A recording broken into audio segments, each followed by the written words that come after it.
Hi there. Welcome to Love the Goal, the podcast where we look at what it means to live out the love of Jesus in our daily lives.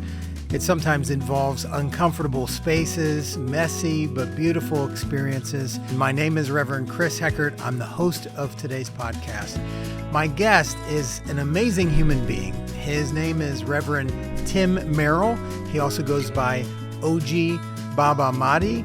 Tim is a pastor in Camden. And Tim has been a lifelong resident in Camden, has worked for a number of churches and mission partners and projects, nonprofits. He has worked the majority of his life with young people, and particularly helping kids who grow up in challenging situations to thrive and to prosper. Tim knows a whole lot about what it means to let love be the goal of our lives. Tim has founded Imani Ministries, which is located in Camden and works with young people. And also he helped give birth to the nonprofit organization Watu Moja, which is run by his son and continues to produce amazing fruit in the world.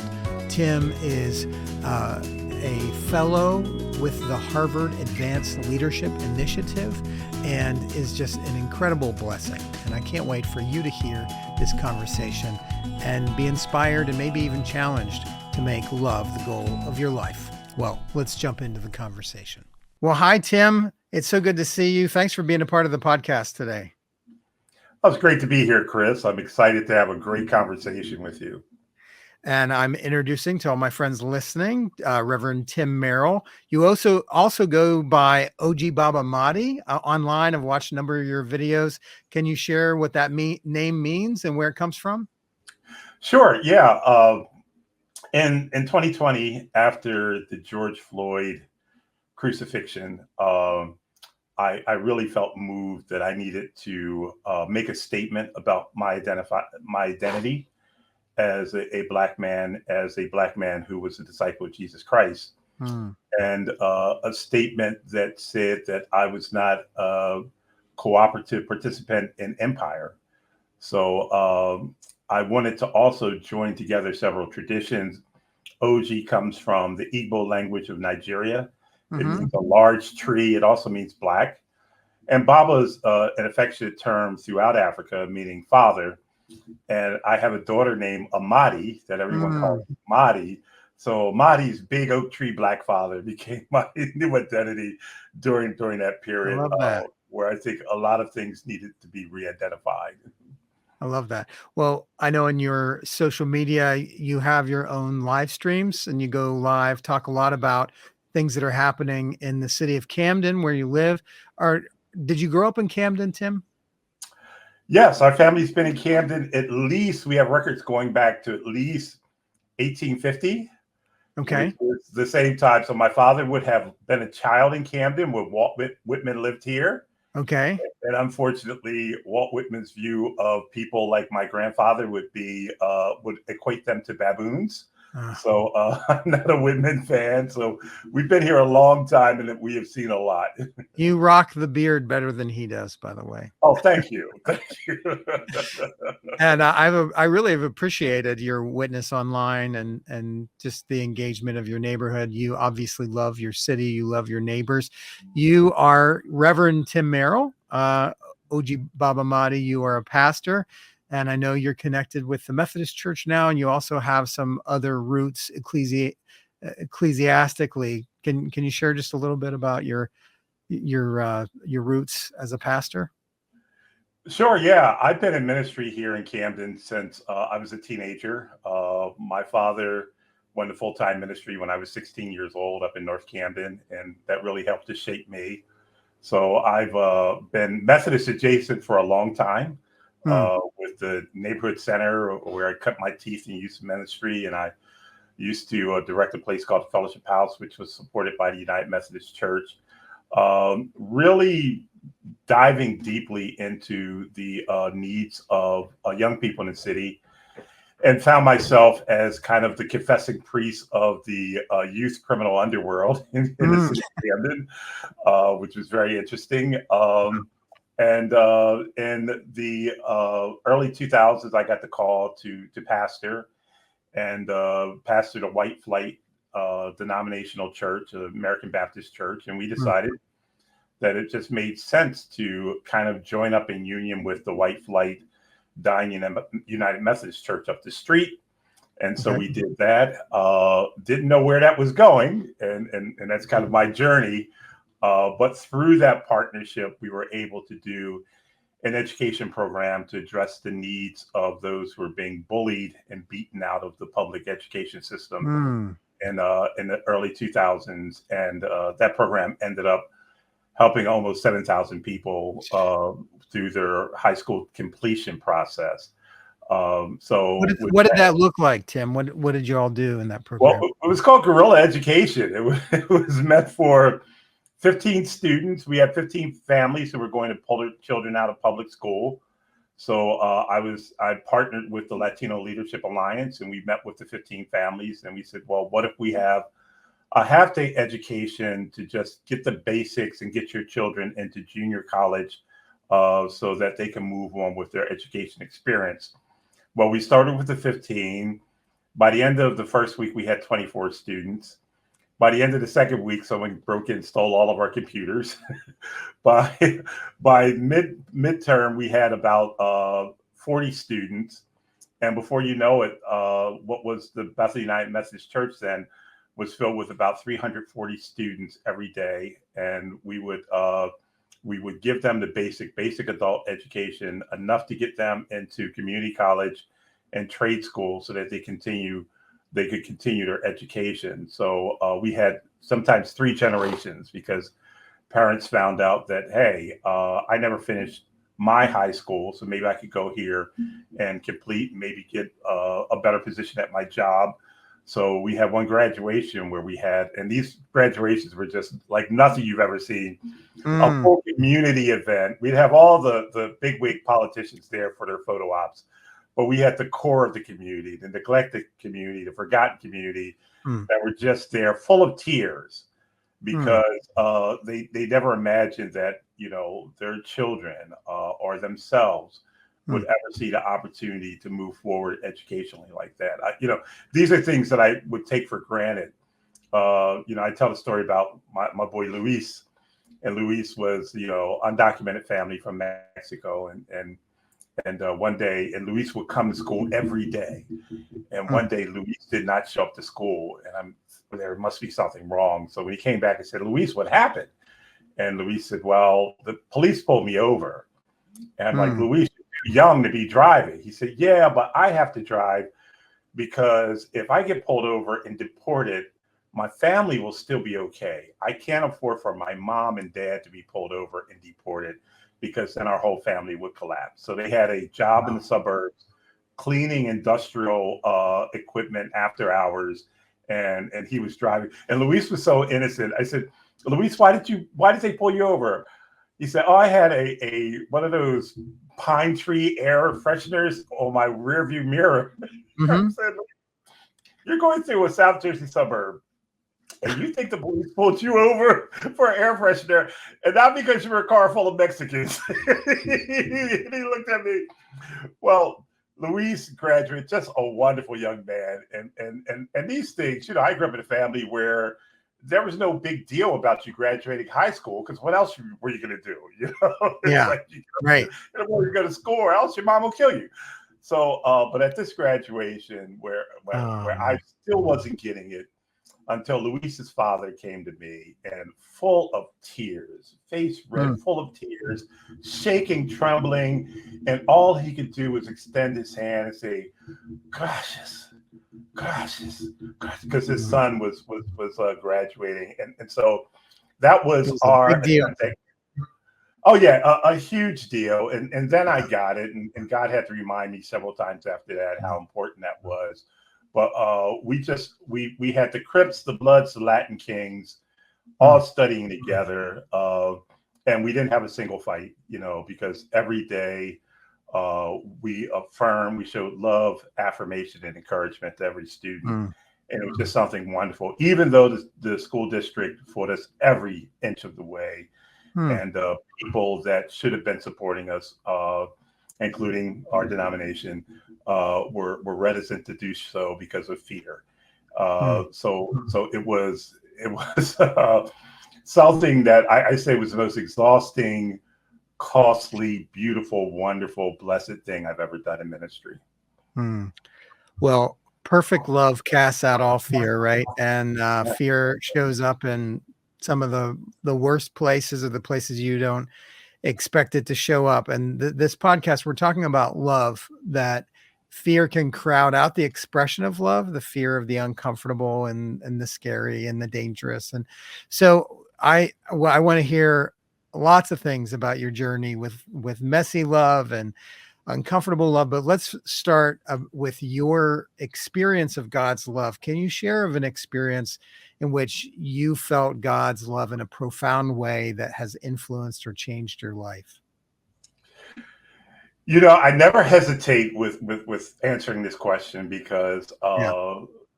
it always starts with a kid named Mikey. Hmm. As I said, I grew up in a very evangelical household, and Black Mm-hmm. evangelicals are a whole different thing that are very much underexplored in America. And it's a background that I've, still honor, even though I've moved far afield from much of it, Mm-hmm. but gave me a good foundation. And in fact, it's in that context that I met Mikey. We were taking a bunch of kids to camp, Okay. and we were in the hood. I didn't know, Chris, that I grew up in the hood because it didn't feel like the hood. You were told Mom, later. exactly. I'm like, oh, okay. So I guess I'm from the hood. Uh, I mean, it was a heart of Camden, but we had mom and dad, and we had a tree in front of our house, and we never hungered or anything like that. We were poor, but never felt it. And mom and dad were good people, and they had no vices, so we had a little extra money. Mm. So I encountered the kids up in North Camden, and we took them to camp. And I remember the kids, this was the mid 70s, and kids brought their duffel bags and their, suitcase. They weren't Louis Vuitton or anything like that, but they were they were decent enough to hold your clothes. And then Mikey shows up with 2 trash bags, Mm. and from about 10 feet away, I could already smell the sound of urine coming out of the trash Mm. bags. Mm. So we fortunately we had a little thrift store in the ministries, and we went and found some clothes that Mikey could wear, and actually found his suitcase and took him off to camp and with us. And there I learned that Mikey had a difficult time with social skills and things like that, and really could sense that no one had invested in his development at all. Mm. But it was a interesting week. I was a football player for my high school back then. And I just wanted to get back and get to football camp, and I was Yeah. just doing this because I was one of 6 of my dad's preacher kids, and we all did ministry together. So Yeah. you didn't have much of a choice. But my life was transformed when we were dropping the kids off. Other kids, we were in the church van and dropped them off, and their parents were there waiting for them, and hugs and kisses and the whole 9 yards, and missing yous. And we get to Mikey's house, which, is just about 3/4 of a mile from where I grew up. And no one was there to meet Mikey. And so I get out and I'm banging on Mikey's door, and nobody's there. And I said, well, there's a window open. And so I went to the window and I stuck my head in, and there's about a foot and a half of trash in any part of the floor you looked at. And there was a Mm. couple of mattresses on there, and there were liquor bottles. There was a sink full of dried out, dirty, moldy dishes. And yeah, there was the smell of leaking water, and Mm. mixed with the smell of urine and feces and Mm. liquor, and all of the mold, and all of the things that make up a horrendous living condition for kids. And Mm. my realization that this is where this kid would sleep and survive. Mm. And so I say, one glance into that window, and every sermon, every memory verse, every vacation Bible school lesson, all of it, and I slept on the sermon. So You were not hanging on your dad's words, right? well, this was before my dad. This was Okay. he was just fresh, but our other pastor, I would sleep on his sermons. Some of the best sleep in my life came at Broadway Bible Tabernacle Church. I'm sure my kids would say the same. So, I had to go home with Dad, so I wouldn't dare go to sleep on his sermons. But finally, it all made sense. Looking at what I'm doing, and so I told Mikey, I said, "Look, let me go and check in the back. Maybe somebody's out back. You wait here." And what I actually did, me, muscle football player guy, I went in the back and I cried. And that afternoon, that warm July afternoon, changed my life. And so I have lived every day since then for the Mikeys of the world. And not because I decided to. I'm rereading a lot of things, and I'm rereading Octavia Butler's parables of the sower and talent, and her main character is a hyper empath, and I wouldn't say I'm a hyper empath, but that day inspired a level of empathy in me that I have not been able to escape, even when I wanted to. And so, that's been 47 years ago, and it's remained with me and seriously transformed my life, so that any of the work that God has blessed me to be able to be a participant in, all inspired by Mikey. I see Mikey today. Sometime we have the little the little hood discount supermarket around the corner, and Mikey is sometime out there hustling up some change by moving carts and things like that for people. Has no idea, Chris. Has no idea. He kind of sort of knows who I am. I mean, there's a kid that just has been emotionally abused and abused in every way, socially abused. And really does not have a good grasp on, what's going on around him. He knows who I am, has no idea of the impact that he's had on my life. And I'm just so humbled every time I'm in his presence. Here's this one guy who just changed my world, and whoever else's world has been changed by what God has done through me, it goes straight back to Mike. Wow. As you talk about his house, I grew up in rural Pennsylvania, Western Pennsylvania, and I had a neighbor who lived, a farmer who, they were very meager means, and the situation was similar, impoverished. And as you were describing his house, I was seeing the inside of this poor farmhouse.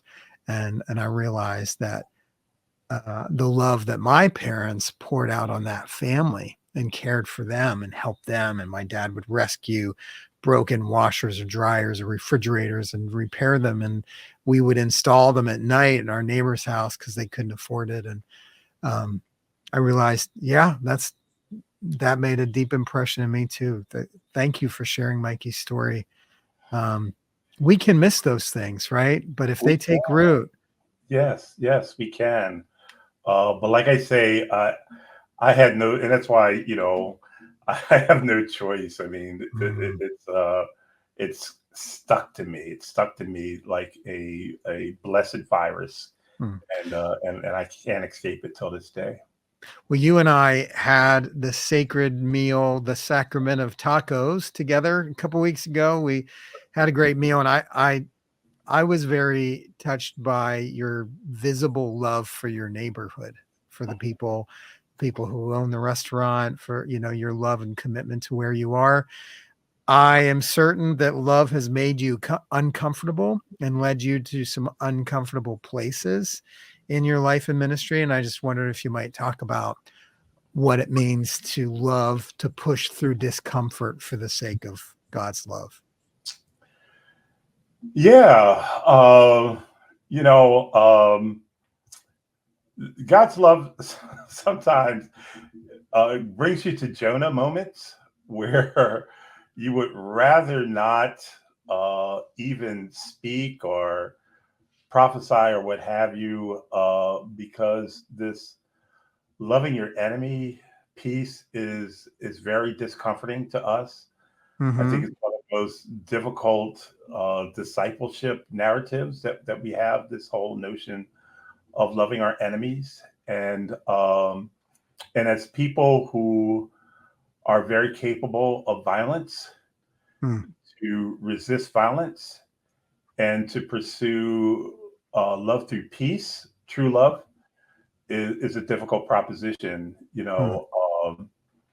There's midnight basketball has taught me so much, and I Did you used say to midnight? Did you say midnight midnight back? basketball, midnight basketball. Jack Hamilton was the pastor of Collingswood Methodist Church, and Okay. rather than me always bugging him to let the kids from Camden into the gym they had down there, he just gave me a key. He said, "Look, Tim, whenever you need to bring kids in here, go bring them in."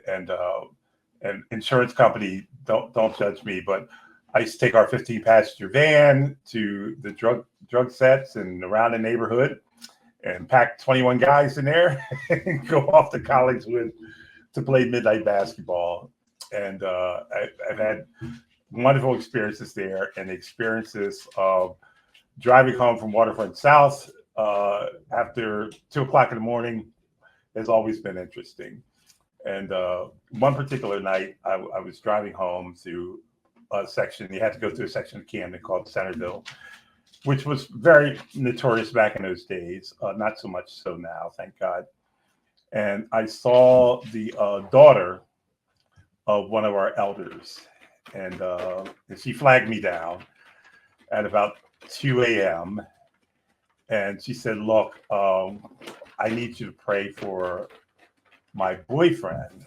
And I'm like, because her boyfriend was actually her pimp, Mm. and who I did not like, and I really did not want to pray for him because of how he was exploiting this young woman, and she's about 8 months pregnant at the time on a hot late spring day, and so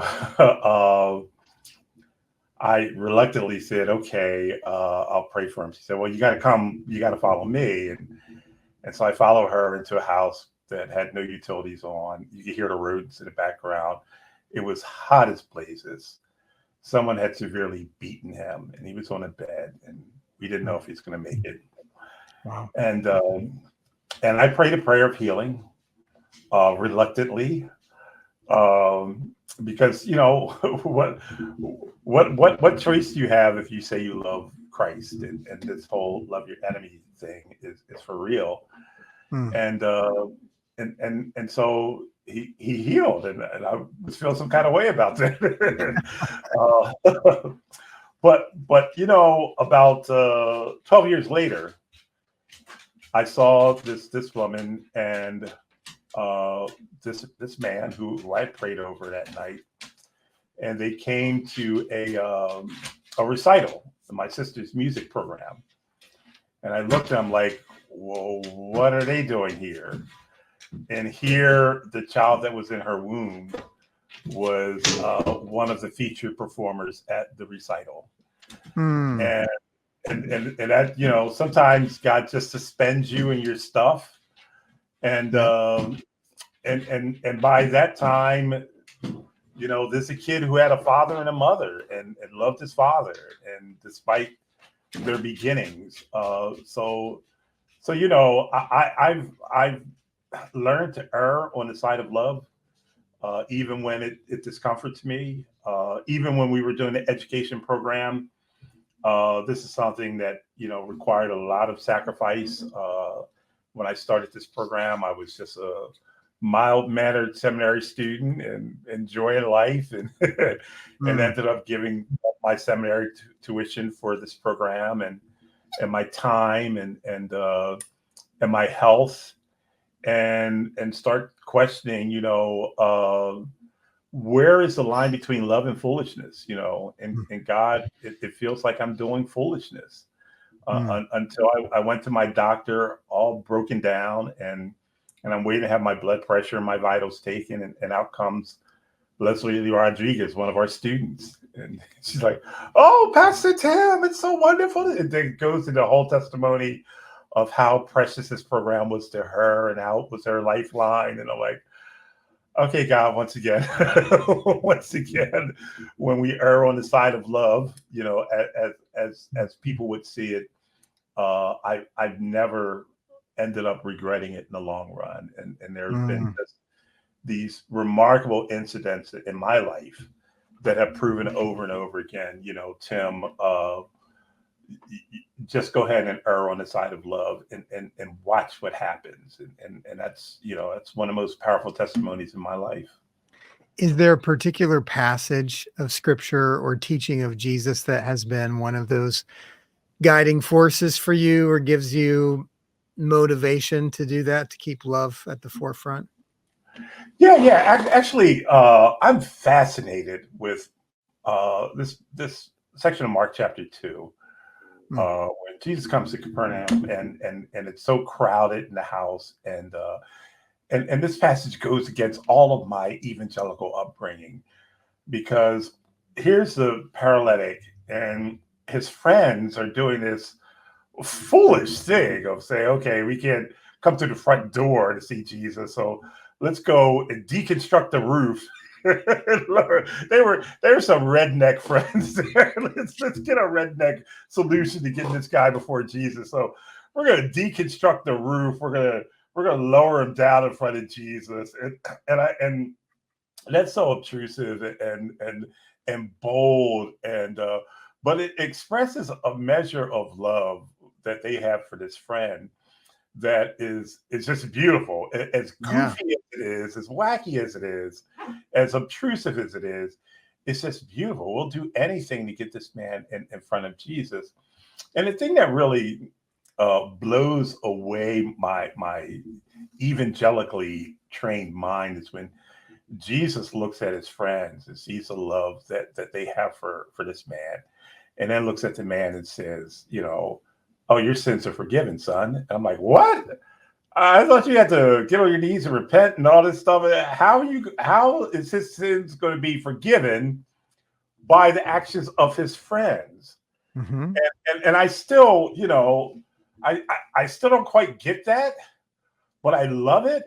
And it gives me a license to love people in a way that you do the goofiest, wackiest, most obtrusive things to get people in front of Jesus, and long to hear those words that your sins are forgiven, not because of what came out of your mouth, not because of all the altar call-y things that we do in the evangelical world, but because you have some friends around you that love you so much and care for you that they have the audacity to rig something up to get you in front of Jesus, and that highly informs what I do here in Camden. It highly informs me.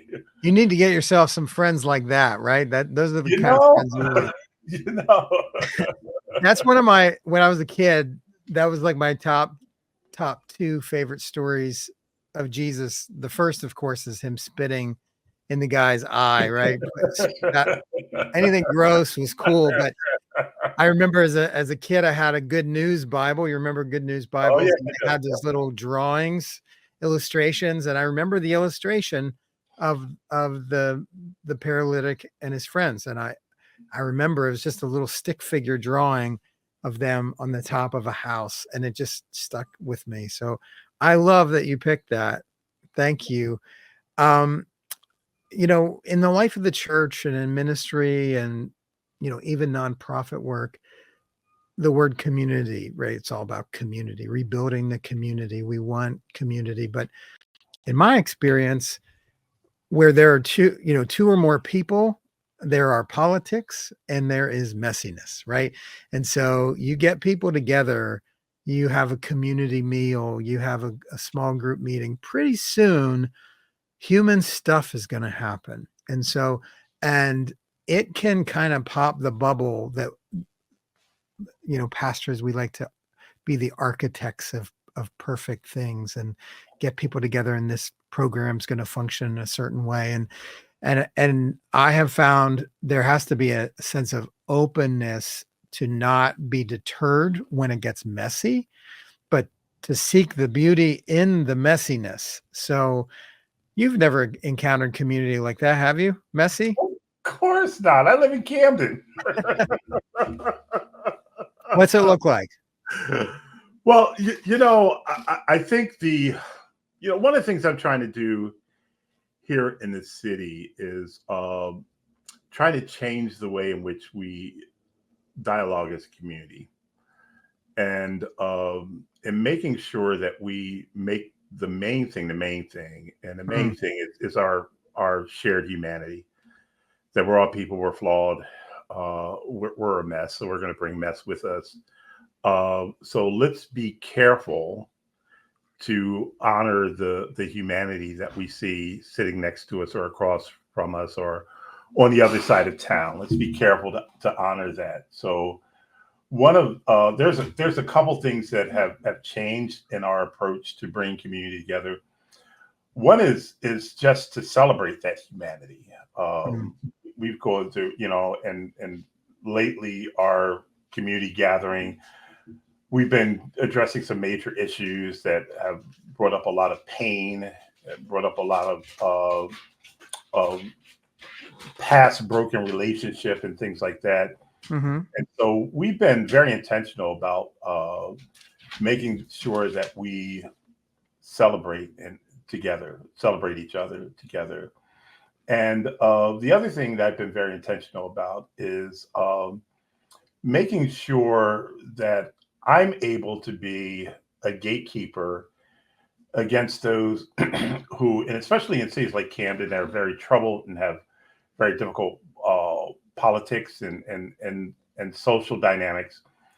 There are a lot of people that want to come in and use community as a weapon and weaponize people. And so part of my gatekeeping has been to prevent the weaponization of our people, which happens when you objectify them. And Can you just explain a little bit what you mean by that, weaponizing community or people? Yeah, so we have people that are often self-declared leaders that want to come in with an agenda. And for that agenda to be fulfilled, they need to line up people to use. For example, I have an agenda and I need 5,000 people to vote in favor of this. Well, voters are not necessarily people that you've assigned humanity to, because if they're voting because you've manipulated them into thinking a certain way or acting a certain way, that's not a proper human process. And the proper human process is to create spaces where they can express their desires, and not just their damage, but their desires, and spaces where they can express their lived experiences, and spaces where they develop a sense of agency to make the changes that they want to see, which might not be the changes that you want to see. And so Paulo Freire in Pedagogy of the Oppressed writes a lot about this whole consciousization of people. Yeah. And so we're very intentional about that. Is our spaces have to become spaces where people are allowed to develop their conscious voices and express themselves, and ultimately where they develop a sense of the best good for themselves, their families, their neighborhoods, and the city at large, versus just being manipulated into acting in this way, in that way, for the benefit of someone else's agenda. And people in Camden have been victimized by this objectification for so long. And I think we're finally at a state where people are tired of it, weary of it, and they're either checking out altogether, or they're moving forward with a new dynamic of change and a new kind of conversation. And so those are two things that we've been very conscious of, is making sure that this is space where people can develop their consciousness, their voice, and people can advocate for themselves.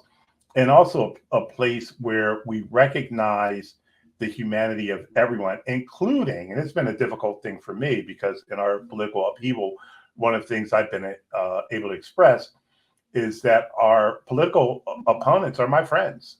You know, they don't have to be our enemies. They can be our friends because they're fellow human beings. They grew up in the same circumstance. They've been damaged in certain ways that have them acting in certain ways. And although we don't agree with what they're doing, we can't afford to hate our enemies, and we can't afford to make enemies of people who are victimized in a different way than we are. I want to say a word there.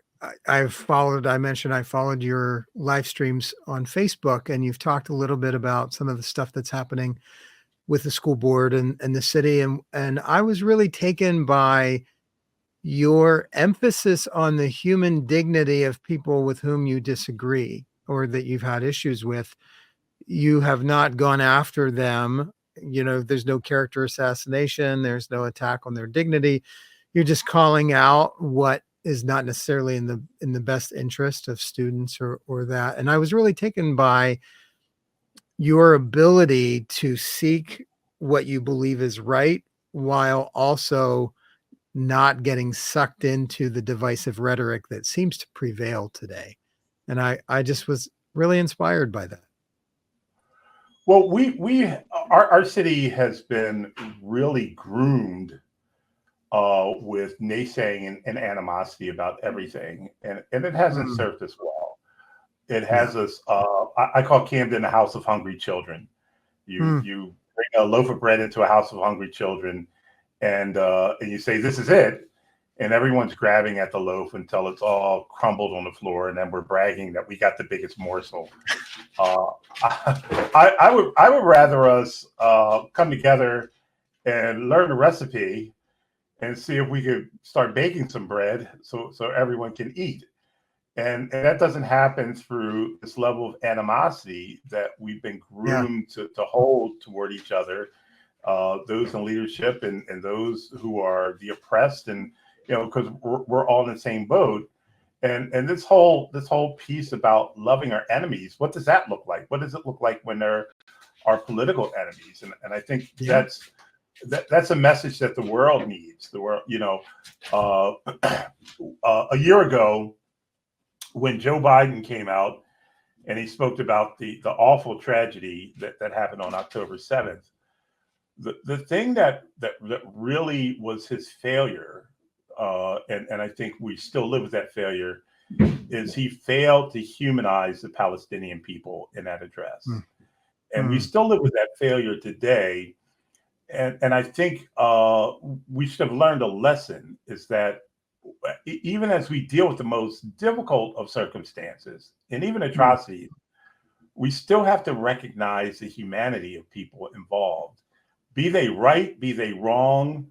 When we start to distance ourselves from the human conversation, then it gives us license for the worst of atrocities. That's what we saw in Rwanda.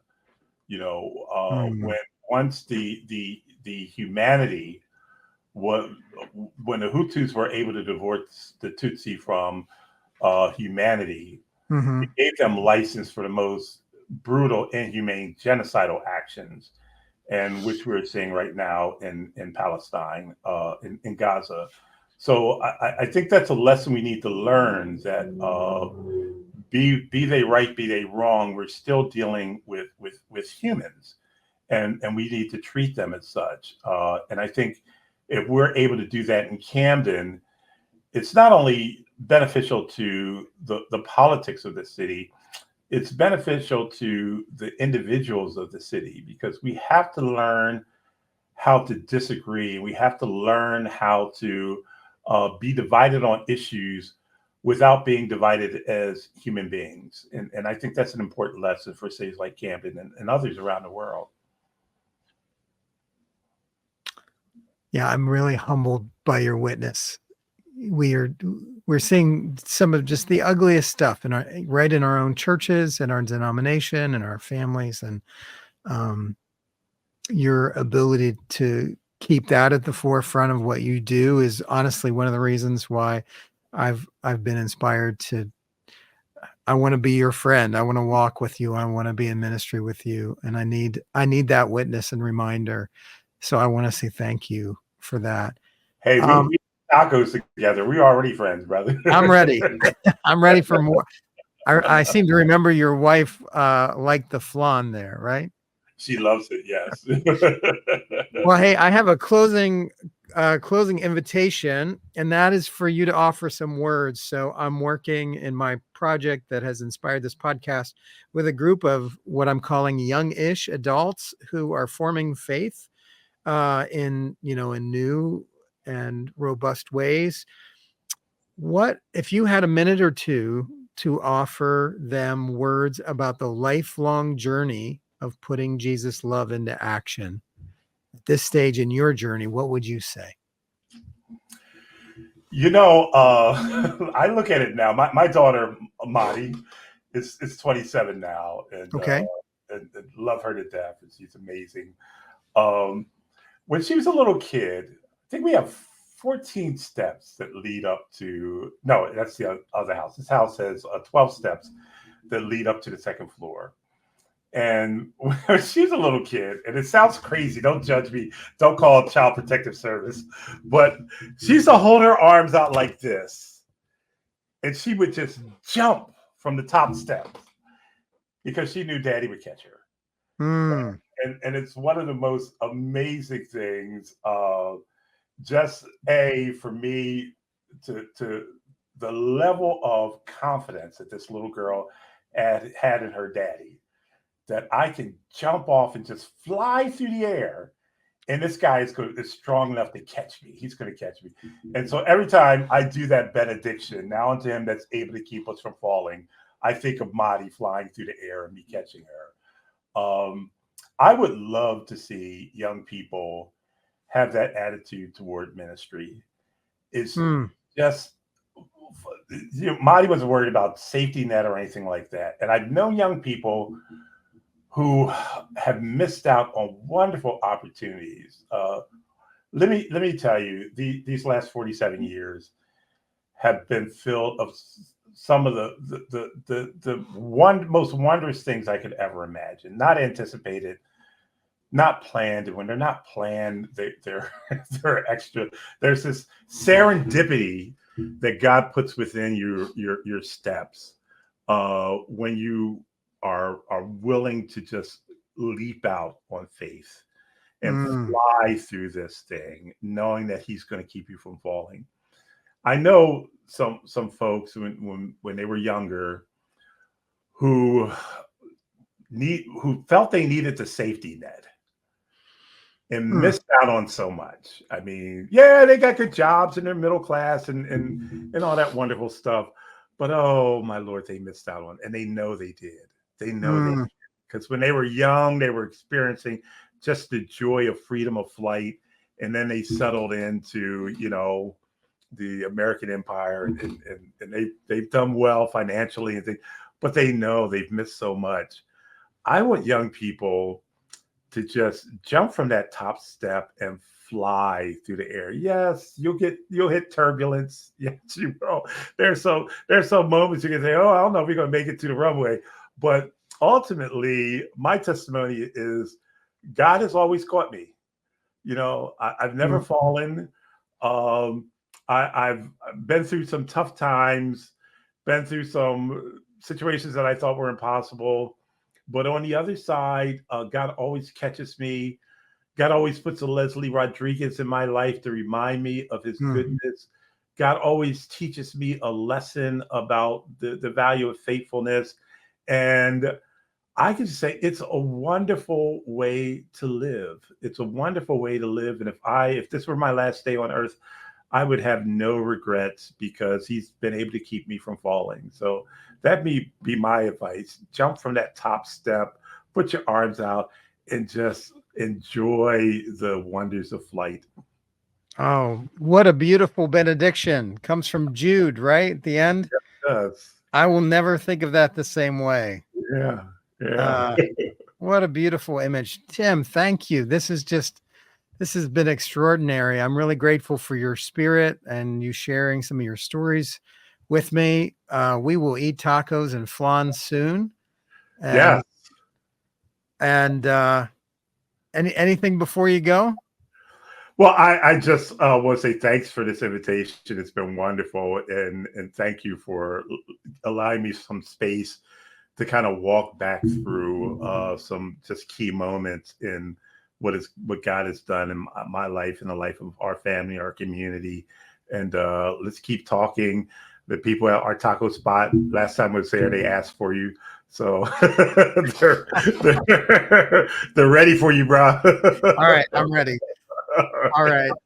Well, Tim, so much love and blessings to you, gratitude today. And I know that this is going to inspire and challenge folks as they put love first today. So Well, I'll talk to you soon. All right, brother. Thank you. Love the Goal is a production of Two Pews Media, with executive producer and host Chris Heckert, and editing and production help from Fizur and Megan Martin. For more information, visit us online at twopews.org. We hope you'll join us again soon.